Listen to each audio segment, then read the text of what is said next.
Bismillahirrahmanirrahim. Assalamualaikum warahmatullahi wabarakatuh.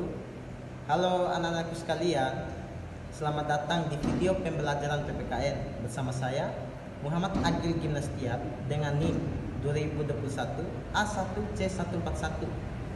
Jadi saya mahasiswa Universitas Muhammadiyah Mataram, Fakultas Keguruan dan Ilmu Pendidikan, program studi Pendidikan Pancasila dan Kewarganegaraan. Baik anak-anakku sekalian, pada video kali ini saya akan membahas materi tentang Bhinneka Tunggal Ika, yaitu mengidentifikasi identitas individu dan identitas kelompok. Jadi anak-anakku sekalian, menurut KBBI, identitas ataupun kata lainnya itu jati diri diartikan sebagai keadaan atau ciri khusus seseorang gitu. Padanan kata jati diri adalah identitas.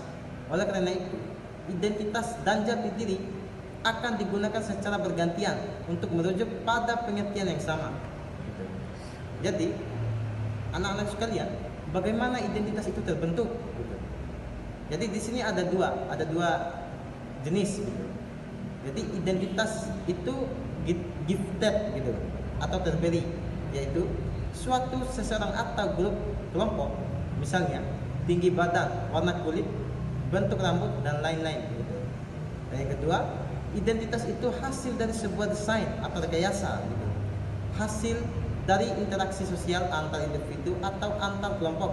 Jati diri sebuah bangsa adalah contoh bagaimana identitas tersebut dirumuskan, bukan diberikan secara natural, yang menempel secara alamiah pada, misalnya identitas bangsa Indonesia memiliki bendera nasional warna merah putih, lambang negara burung garuda, dasar negara Pancasila dan lain-lain. Jadi anak-anakku sekalian, di sini jati diri mempunyai tipe-tipe. Jadi di sini mempunyai 4 tipe.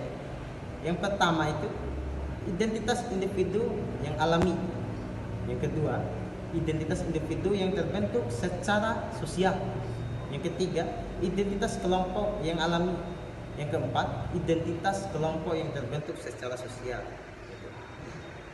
Dan selanjutnya, anak-anak sekalian, identitas individu. Jadi, identitas individu ini dikelompokkan menjadi 4 macam. Yang pertama, identitas individu secara alami, yaitu dilihat dari fisik dan psikis. Yang kedua, identitas individu yang terbentuk secara sosial, yaitu terbentuk karena adanya interaksi, dapat berupa karena pekerjaan, jabatan, peran dalam masyarakat, dan lain sebagainya. Yang ketiga, identitas individu secara alami, yaitu fisik yang dimana di sini berupa rambut lurus, hidung mancung, kulit kuning langsat, dan lain-lain. Setelah itu psikis maksudnya di sini yaitu pintar, rajin, ceria, dan lain-lain. Yang keempat, identitas individu yang terbentuk secara sosial. Contohnya itu aktris, penyanyi, dan lain-lain. Jadi setelah itu terkait identitas kelompok. Jadi di sini identitas kelompok terbagi menjadi dua macam gitu. Yang pertama, identitas kelompok secara alami. Identitas yang secara alamiah menjadi identitas, misalnya ras dan lain-lain. Yang kedua, identitas kelompok yang terbentuk secara sosial, yaitu identitas kelompok yang terbentuk karena interaksi sosial, misalnya klub atau kesebelasan gitu. Jadi di sini bisa dilihat secara bersama bahwasannya ini adalah contoh identitas kelompok secara alami. Dan ini juga contoh identitas kelompok yang terbentuk secara sosial. Dan selanjutnya anak-anakku sekalian, jadi di sini Pancasila sebagai identitas bangsa. Jadi ada 3 poin di sini anak-anakku sekalian. Yang pertama itu, meskipun Insinyur Soekarno yang menyampaikan pidato Pancasila pada 1 Juni 1945, tetapi 5 dasar tersebut bukanlah identitas presiden pertama saja begitu. Kelimanya merupakan identitas kita sebagai bangsa Indonesia.